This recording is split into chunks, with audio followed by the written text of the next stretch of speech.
Welcome to Criminal Chronicles, the channel where we explore the darkest, most mysterious, and historically significant true crime cases. Today we dive into a story that changed the course of American history. A moment frozen in time yet debated for decades. This is the assassination of John Fitzgerald Kennedy, the 35th President of the United States. John Fitzgerald Kennedy was born on May 29, 1917, into a prominent and influential family in Brookline, Massachusetts. The Kennedys were politically connected, socially active, and ambitious. From a young age, JFK showed charisma, intelligence, and leadership qualities that set him apart. He attended elite schools including Harvard University, where he excelled academically and developed an interest in history and politics. His family encouraged public service, and he served in the Navy during World War II, earning a reputation for bravery and leadership. By the late 1940s and 50s, Kennedy had entered politics, serving in the House of Representatives and later as a U.S. Senator. He gained national attention for his eloquence, intelligence, and youth, and by 1960, he was the Democratic nominee for president. On January 20, 1961, John F. Kennedy became the youngest elected president of the United States at the age of 43. His presidency represented hope, energy, and change. Kennedy faced enormous challenges, including the Cold War, civil rights issues, and economic pressures. The Cold War shaped much of Kennedy's early presidency. Tensions between the United States and the Soviet Union were high. The Bay of Pigs invasion and the Cuban Missile Crisis tested his leadership. He emerged as a decisive and courageous leader, gaining public admiration in the United States and abroad. Domestically, Kennedy advocated for civil rights, education, and space exploration. His vision of a new frontier inspired Americans to dream bigger and work toward progress. However, despite his popularity, Kennedy had political opponents and critics who questioned his leadership.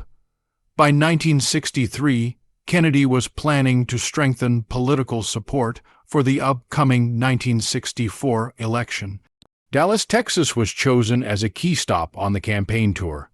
On November 22, the city prepared to welcome the president with parades and enthusiastic crowds. The weather was clear and sunny.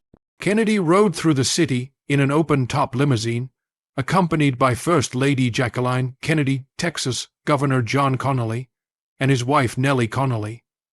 Thousands of citizens lined the streets, waving, cheering, and hoping for a glimpse of their president. The atmosphere was festive, yet beneath the excitement, danger lurked. As the motorcade passed through Dealey Plaza, gunshots suddenly rang out. People froze, some thought it was noise from the crowd, others screamed. President Kennedy was struck. He collapsed in his seat, and Governor Connally was also wounded. Jacqueline Kennedy immediately climbed onto the back of the limousine in panic, trying to protect her husband. Secret Service agents attempted to return fire, but the assailants' precise shots caused immediate and fatal injuries. The limousine raced to Parkland Memorial Hospital, where doctors struggled to save the president. Despite their efforts, at 1 p.m., John F. Kennedy was pronounced dead. The nation fell into shock and mourning. Television networks interrupted regular programming, and millions watched as the news spread that their president had been killed in broad daylight. Vice President Lyndon B. Johnson was quickly sworn in as the 36th President of the United States aboard Air Force, one standing beside Jacqueline Kennedy, who was still in shock. The country immediately focused on identifying the perpetrator. Police quickly arrested Lee Harvey Oswald, a former Marine who had lived in the Soviet Union and worked at the Texas School Book Depository. Investigators concluded that the fatal shots came from the 6th floor of the building. Oswald denied all charges, stating he was innocent. 2 days later, before any trial could take place, Oswald was shot and killed by nightclub owner Jack Ruby while being transferred from police custody. This was broadcast live on television, shocking the nation further and deepening suspicions.